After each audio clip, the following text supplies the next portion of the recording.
It's time for another week and another peek behind the curtain for editing. So last time on Worlds Asunder.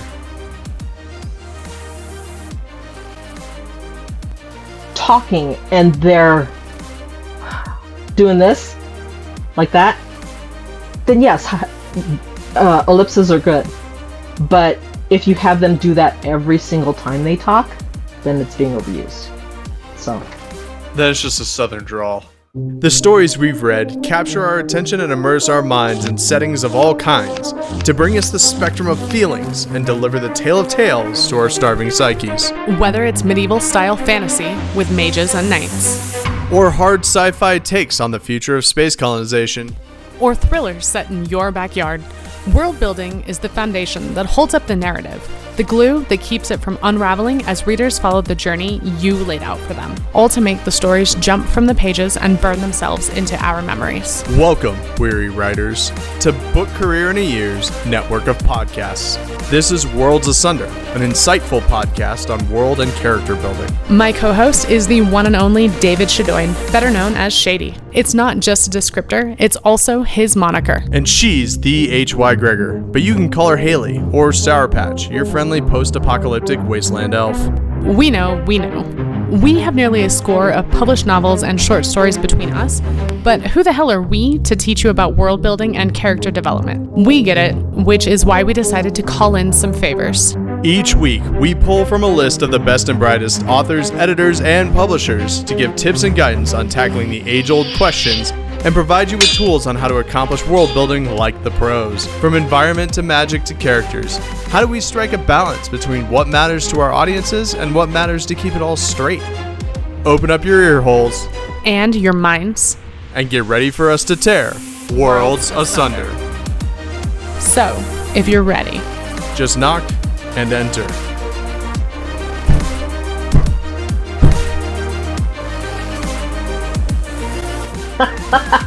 no, then there's other ways you can do that. Ooh, dialect. Dialect is a world building thing. So Hit it. dialect can be good, but don't beat your readers up with it. So the two ways you can do this. The first way is the first time you introduce a character, you use the heck out of dialect. And then you have another character go, what? And then they slow down, and then you hear what they're trying to say. And then from then on, the reader knows anytime that character talks, it's tinged with that accent or that dialect.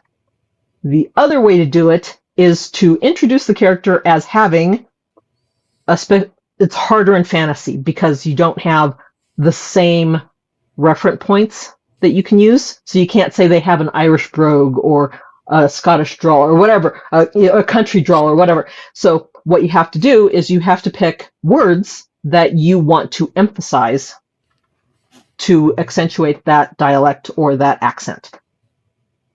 5 is my limit. I tell you don't pick any more than 5 words or sounds, and then be consistent throughout that character uses those 5 sounds or words in that specific manner. And then you're not wearing out the reader with this heavy drawl the whole entire time. Now, some authors still do that, and I usually get tired of it after about a third of the book. So, Have you read Dave Butler's Witchy Eye series? I haven't yet. Okay. There is an Appalachian character. Okay. Because he does, like, it's not alternate history, historical fiction. Is that what that is? No, his is historical fantasy. I haven't Historical read it. fantasy. well, it's alternate. It's a little bit of all of that Yeah. because it's also magic in there. Yeah. Yeah. He adds magic to it, but he takes a lot of.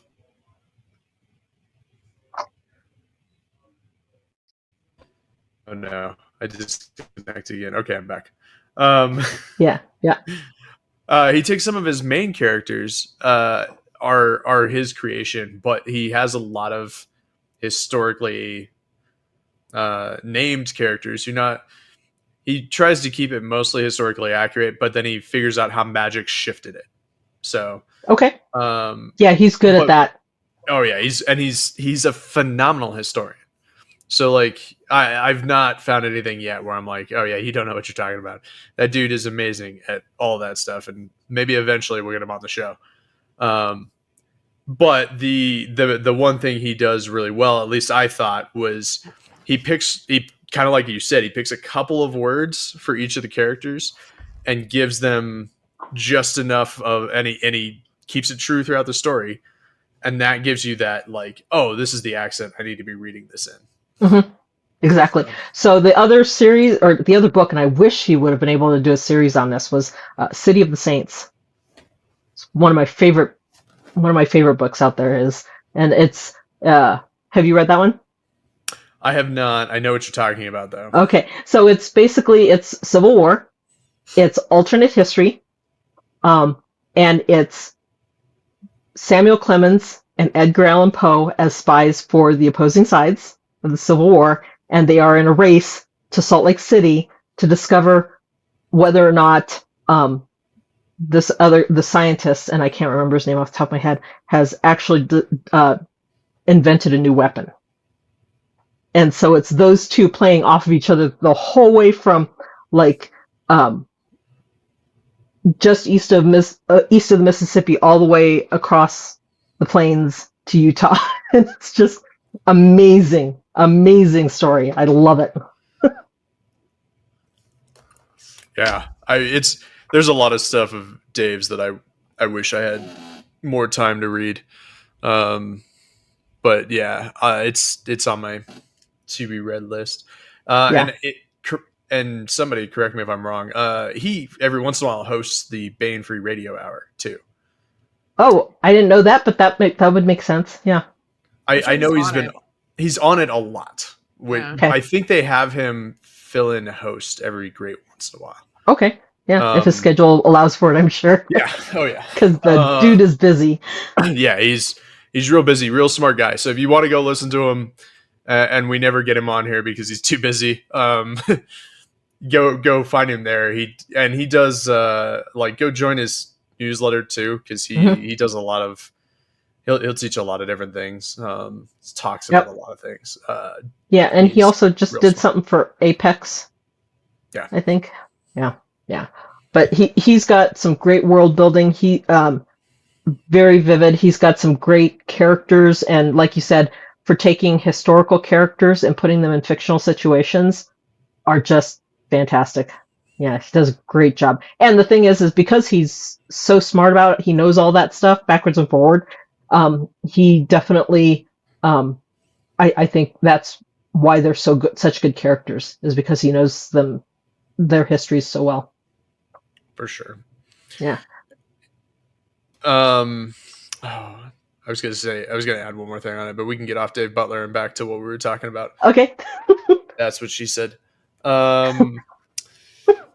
Well, world building, and Dave is amazing at world building. He is, and that's why we really I know all three of us have gotten a chance to sit down and chat with Dave on different occasions. And he is always gracious with his time, which is real cool. He's big about helping new authors, and that man has, like, I feel busy, and then I listen to him talk about his schedule and I get anxious because like I apparently am not doing enough. But right. Or you get anxious because you're like, dude, how do you do all of that? Exactly. And I don't get anxious typically. It's not my style, but I'm just like, oh, that's just so much. Right. Yeah. But so you kind of touched on this a little bit. What tools do you have available to you, or do you use if an author hasn't prepared a world Bible? Because I know you say you don't, and you use the Remarkable to take some notes. But is there any other tools to help kind of track universe rules, or usually what I would use is either a Word or Excel document. If I was still really into, if I had time, maybe go as far as like an Access database, or maybe even a Notion database, something like that. Basically something that you can do a find on, if you're looking for a character name, or you're looking for a place name, or you're trying to remember details of something in your World Bible, just make sure that whatever you're using is you can search for it. I know that Scrivener has like the virtual index cards, so you can basically build all your world, and I think you can color code them in there too.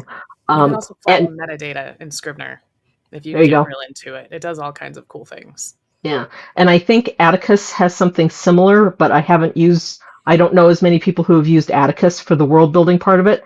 Then there are, let's see, World Anvil, I think is the timeline one, right? So World Anvil is like all of it. It's a Okay. Yeah, you can do. So I use World Anvil a bit, and I know a number of people who do. It's kind of like a for those of you who are D&D fans out there, it's a DM's wet dream. Because you can literally build out maps, you can build out places, things like that. It's just another world building tracking tool that does everything. Yeah, and for anybody that needs like a timeline, something that you can track a timeline, if you've got multiple branches of events going on at the same time, that I think it's got a timeline tracker in there too, Yes. so you can follow that. The other thing, if you're a D&D person and you're old school and you're just trying to keep track of your characters, just pull out a character sheet, build your character on the character sheet, because that's got all of the information that you'll need. It's got physical characteristics, it's got their stats, it's got their special abilities, anything, any history pieces that you want to put in there, and just keep it on there. Eventually, if you want to convert it over to an electronic document, you can.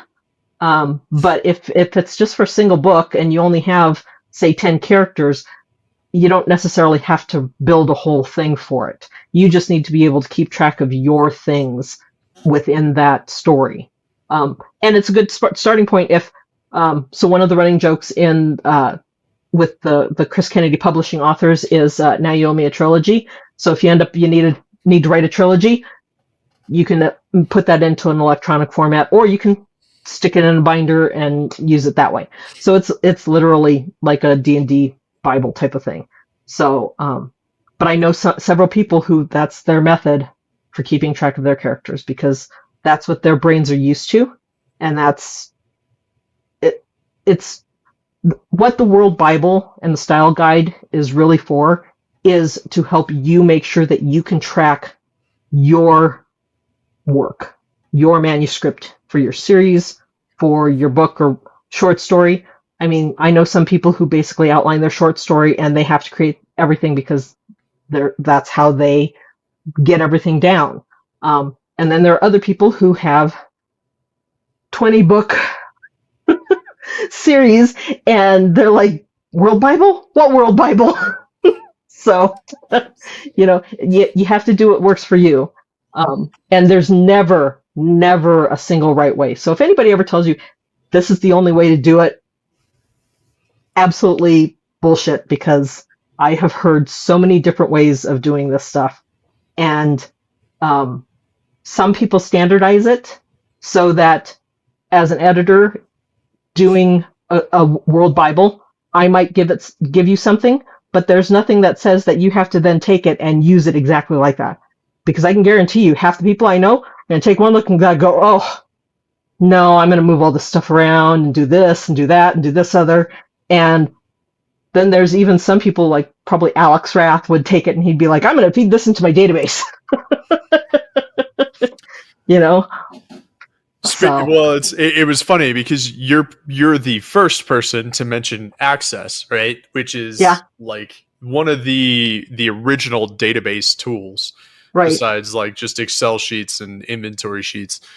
And so I thought it was really funny because I was like, man, I hadn't even thought about that. Like half the things I used, I could have just done in Access and I'd been done. And the nice thing about Access, I mean, I understand it's an old tool and it's a little clunky if you don't know what you're doing, but you can basically build a character sheet in Access, including a little place for a graphic, and then you have everything there, and you tell it to find this character, and you're like, oh, yeah, that's what that character looks like. And then you write your scene or whatever. And then you can have, all of the, or you might print out, I need this character and this character and this character for this book. And you print those out and then you update it and then you go back in and you update your database and so on and so forth. I mean, there's so many ways you can manage, and to use the 4HU as an example again, I mean, that is almost 100 books of information. That is a buttload of aliens, characters, battles, situations, planets, space stations, and that's not even including, if you want to also include the authors that wrote all the books in that. I mean, so many people.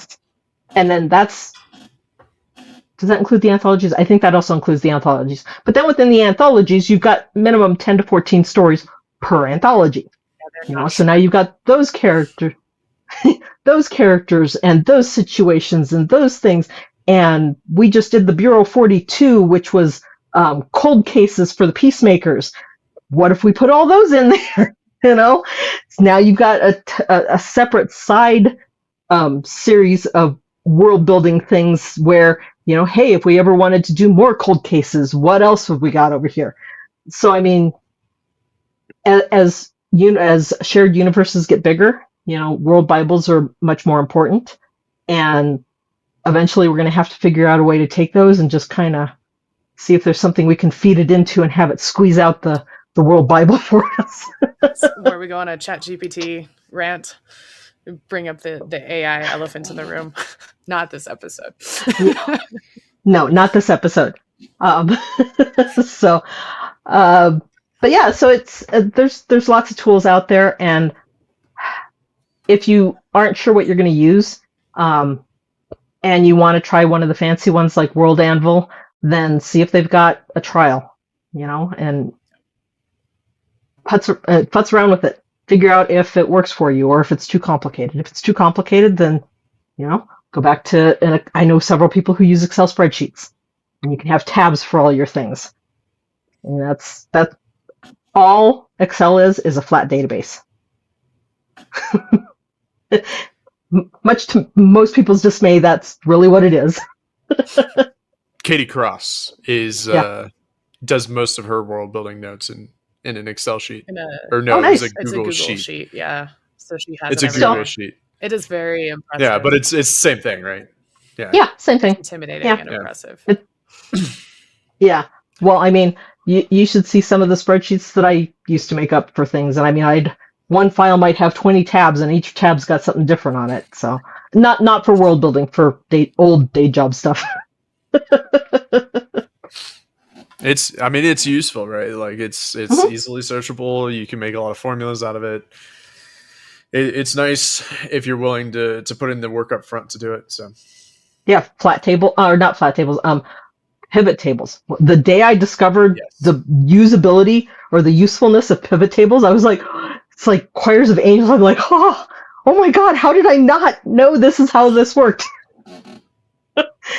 Now I use them all the time. So they work. All right, so we hinted at it earlier, but it was the close to the end question that I was going to ask anyway. Tales from the editor's stable or tales from the slush pile. What is one of the strangest edits you've ever had to do? I think for me, the strangest edits are the ones that are don't quite fall under the genres that I'm used to doing. So I thought I was getting an urban fantasy one time, and it was actually light erotica. And luckily it was a beta read. It wasn't a full edit, so I was able to get through it. And then I explained to the client, I'm like, okay, so this genre is a little bit different than what you indicated to me, and yes, I think you need another level of editing, and here's somebody that I recommend. I think it's pretty common for that genre these days. There are a lot of urban fantasies that are spicy romances also, or have a spicy subplot. Yeah, and it's not that I have a problem with it, but I just read so much romance, so many of the bodice ripper romance novels when I was in my early 20s, and I'm just done with them. and I haven't read them in so long, I don't know what the tropes are anymore, and I don't want to have to spend the time to get into them again, because there's so many other books out there, and I'm gonna hit over 100 books this year Nice. on my Goodreads. Yeah. Nice. I am not. Yeah. I read an embarrassingly little amount. That's a big goal of mine consistently, is to read more. So I feel like all my reading time goes to writing. Yeah. Well, so even though I'm editing most of the time, I try to give myself at least 30 to 60 minutes every night before I go to bed. That's how I get my reading time in. And then the other thing I do is audiobooks. Mm-hmm. And I've been doing a lot of memoirs this year. So a lot of people have had really good memoirs come out. And usually they're read by the author. So it's a lot of fun when you get those. And I found a series where I could not stop reading. It's like, I'm done, and I should go. No, I'm just going to do the first chapter of the next book, and then 10 chapters later, it's like, oh, I have to put this down now. Which, it's been a long time since I've hit a series like that, where it's like, I can't, I pick up the next book and I can't put it down. And I went through probably 20 books in 4 months for that series, on top of the editing I was doing. So, I mean, you have like the remarkable, and you talk about having like your Nook or your Kindle or something. And I picked up a Nook or Kindle so I could read in like the 30 minutes or so leading up to sleep. And then I realized that like if it's good enough, I become an insomnia reader, and it's real bad. It gets real bad. Well, so I had to learn to, okay, it's midnight, and yes, I'm in the middle of a chapter, but I have to go to bed now. Yeah. You know, this series, I did break that a little bit, but the fact that, you know, I share the bed, and I couldn't get the majority of the series. I didn't get the majority of the series on Kindle, so I did have to stop at a certain point. Just because the Kindle versions were $13 each. I was just like, ooh, I can't justify that for that number of books. So, because I do buy so many books, I understand the research technically, but 20 books at $13 each, that's a hefty bill right there. It's a little bit more than my budget allows. Oh, so yeah, so I just oh, and part of the reason why I love that series so much was the world building in it. It was the F. Paul Wilson's Repairman Jack. I knew it was. I remember you series. talking about it. Yes. Except I thought it was So Repairman good. So Dan, probably because that rhymes. Oh. So I was wrong. Yeah. So it's Repairman Jack, and it's but it's also the Secret History of the World is the overarching series. And if you remember a book from a movie rather from the early 80s called The Keep, it's based on his book The Keep. It's kind of a horror movie, or horror. I call that series horror adjacent because there are horror elements in it, but it's not really, if that makes sense. But the man can write.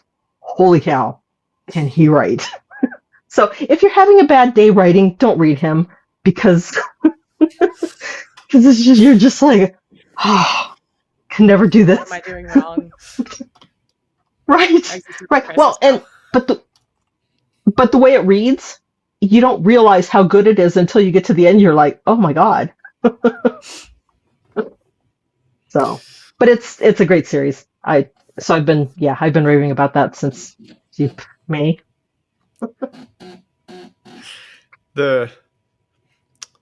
Haley, you said it, and I'm going to bring it up just because it's a funny joke to me. Not that it has anything to do with, and then I'm going to circle back to something that Maya said, but because you said Repairman Dan, I realized I missed a golden opportunity with JT's episodes, and I didn't play the Bob the Builder theme song. I'm really glad that you didn't play the Bob the Builder theme song. This is a bus I'm happy to have missed. How did I miss No, it? but It was such an I obvious know, joke. but now it's stuck in my head now, and I don't need that Good. in my life. Perfect. No. I've done my due diligence. Somebody is suffering with me. No, but Maya, you did say something. You had mentioned the tropes, Yes. and that's something we've mentioned before, right? You said you know part of what authors can do to help themselves is, one, make sure that their editors actually edit and know the tropes that they're editing. But Absolutely. two, when you do that pre-pass, right, like make sure you're looking at the tropes in your own genre. You know, and if Mhm. you're going to go off script, that you're doing it with a purpose and that there is a point. Yes. Yes, absolutely. So tropes are good. Tropes can also be bad. So make sure that you're not using, I hate to put it like this, don't use a trope just to use a trope. But certain tropes exist for a reason. So genres have certain things, and there are going to be tropes that you can't get away from. So either just kind of let it go past or play it up. I mean, sometimes playing up a trope is what you need to do. I can't think of one off the top of my head. But if you can turn a trope on its head, so if you can build it up, like you're just going to go all out, and then all of a sudden at the end you give it a twist, those are fun. I love when somebody gets me going. I'm like, okay, so they're going in the typical place, and then it's like, oh no, it didn't. Oh, that was fun. Yeah. Then if you can figure a way to turn it on its head and not make it the standard trope, then do so, because yeah, readers get really excited about stuff like that. You know, the other thing that I enjoy, I don't know about other editors, but being a product of the 80s, the 80s live rent free in my head all the time. Music, movies, television shows, imagery, all of that. So if you throw in Easter eggs, just little mentions, I mean, 3 or 4 words, if that, of something that somebody like me will pick up. I love stuff like that because it's like, oh, yeah, that's cool. And especially if it just kind of, who was, there's one of the 4-H books. Ike's really good at it. A couple of the other guys are too, where they can just throw in a little bit of an 80s reference, and it's not something that's so obvious that if the reader doesn't understand it, that they're going to worry that they missed something. But if the person knows what they're talking about, then it's another one of those little giggle moments when you're reading it. Moops's Companion to Darkness did a lot of that with song titles. Okay. Yeah. Well, and let's face it, Moops and the Unshackled. Yeah. Whole thing. I mean, but I knew that. I mean, what I knew from the beginning that one was just going to be end-to-end references. Oh, and if you're doing references, make sure you get the references right, because if your editor doesn't understand the references, they're not going to be able to correct them for you. So make sure the reference is right. Unless, who was it? There was something where the references were always wrong. So they were like the idioms were wrong, or the references were wrong. They were always mixed up. If you're going to make them wrong, make sure it's intentional. That sort of thing. So Casey and I did that with Companion to Ghosts, and it was because we were using a lot of lines from Tarantino movies. Okay. And so we got them wrong on purpose a lot. Okay. Nice. There was one character who corrected him on it just so that way everybody would go, oh, okay, yeah, he's misquoting everything. Got it. Oh, it's intentional. Okay. Yeah. Yes. Yeah. Because there will be readers who will be cranky about it. And some people will get the joke, some people won't. And of course, you have to weigh that in your decision of whether or not you're going to use it.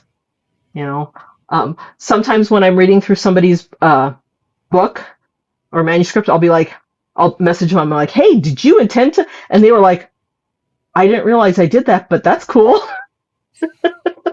I love when that works.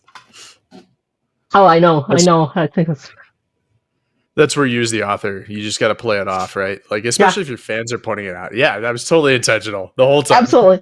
Yeah. Well, so I try to point it out so they can be like, yeah, I meant to do that.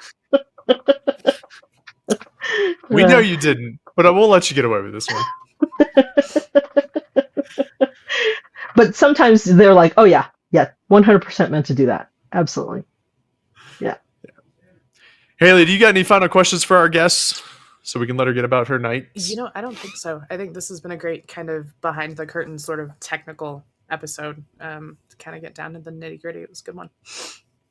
We love you, Maya. Yeah. So, really quick, if you're a pantser, and I know people, like I said, I'm not here to tell you whether or not your method for writing is right or wrong, but if you're a pantser, make sure you do at least take notes of the your characters and your locations and things like that, because it's really easy to forget that you if you don't touch the characters in every chapter, touch on the characters, what they're doing, it's really easy to forget that you named him Jim and not Jack, that sort of thing. So make sure that you write everything down, those things down, so that you're consistent throughout. And I just had another thought just go zipping by. I know that feel. Shoot. Anyway, I know yeah, that it was. Oh, names that are too similar. Make sure that unless you have a specific reason to have characters with similar names, try to make the names unique, starting with different letters, have different sounds, because otherwise they can get confused in the reader's head, and that's the last thing you want to have happen. You don't want characters, especially if they're two totally different characters, if they've somehow conflated the names and now they're really confused about what's going on. So try to keep the names unique, unless you twins, I can see that being a reason, but in those cases you make the names different for a different reason. They may sound the same, but they're not the same type of thing, but that's established when the characters are introduced. So, and that could go for locations as well. It's hard to track locations if they sound too similar. Yep. Country names, things like that. And I mean, here's the problem. In reality, of course, we have countries that sound the same. We have cities that sound the same. We have cities and countries that sound the same. We have cities that have the exact same name. But this is what you can get away with in the real world, you cannot get away with in fiction. So, yeah. I mean, unless you have Portsmouth, England, and Portsmouth, Massachusetts, for a reason. Portsmouth, Virginia. If you've got two of, there you go. I mean, Las Vegas, New Mexico. Who knew? And that one's actually older than Las Vegas, Nevada. Did you know that? Going to Vegas, baby. All right. There you go. Exactly. Yeah. So anytime Casey Moops says going to Vegas, it's like, which one, man? Are you driving an hour up the road, or are you driving 10 hours? There you go. Absolutely. I feel obligated. Casey Moores. Everyone go military science fiction author Casey Moores. If you look up Moops, you won't find him. Oh, that's correct. Yeah. Yes. Pen names. Yeah.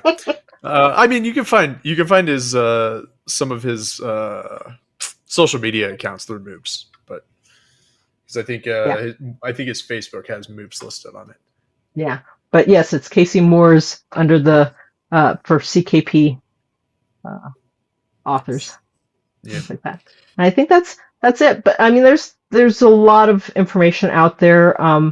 A lot of great books on world building, and the biggest thing on the editing side, like I said, is to just be able to keep track of all the information.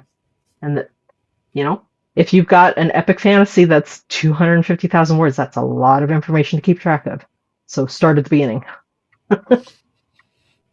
Or if you're like Dave Weber and you build a 300,000 word outline that you're trying to narrow down to 120,000 words. It's a lot of information to keep track of. It really is. Well, and unfortunately, sometimes the easiest thing is to, it's just easier to read the series and get caught up. Sometimes not. Yeah. Once you hit 50 books, that's asking a bit much.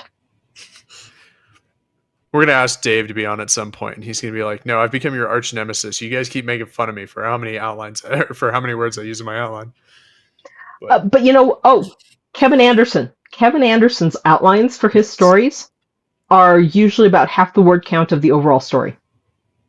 So he admits it. He's like, but I think what it is the outlines are the narrative portions, and what he ends up dictating is all the dialogue portions, I think.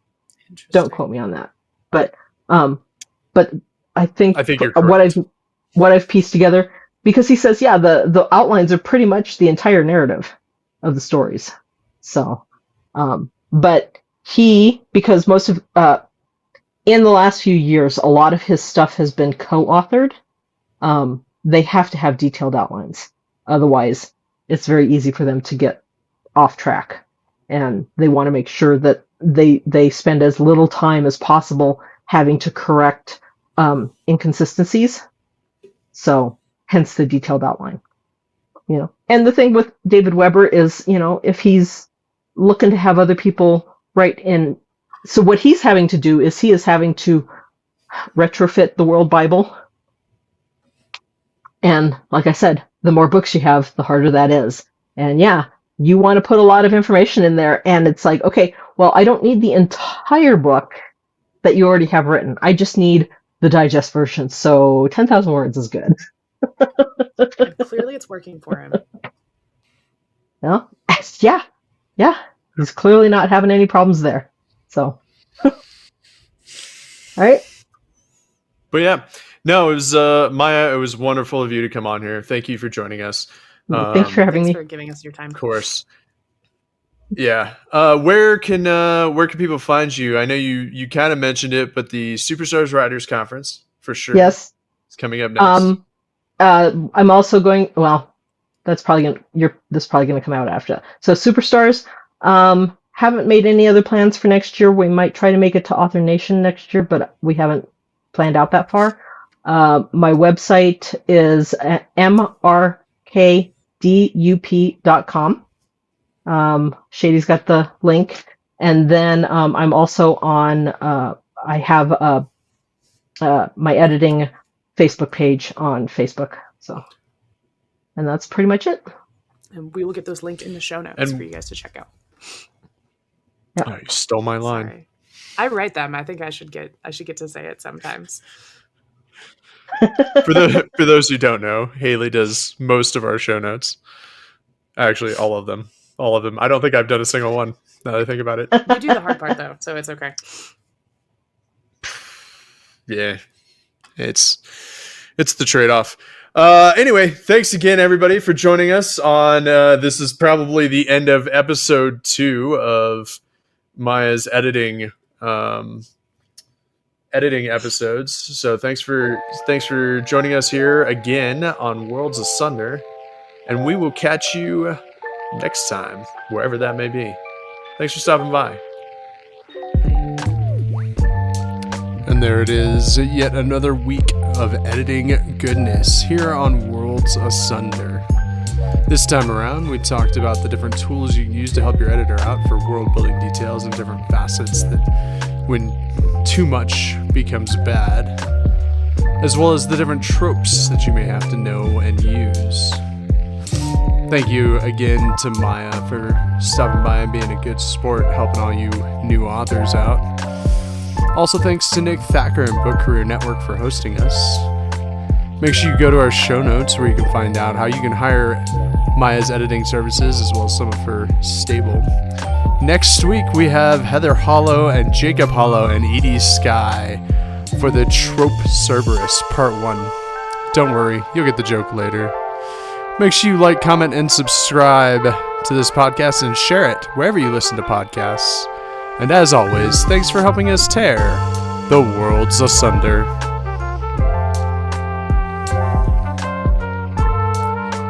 We'll see you next time.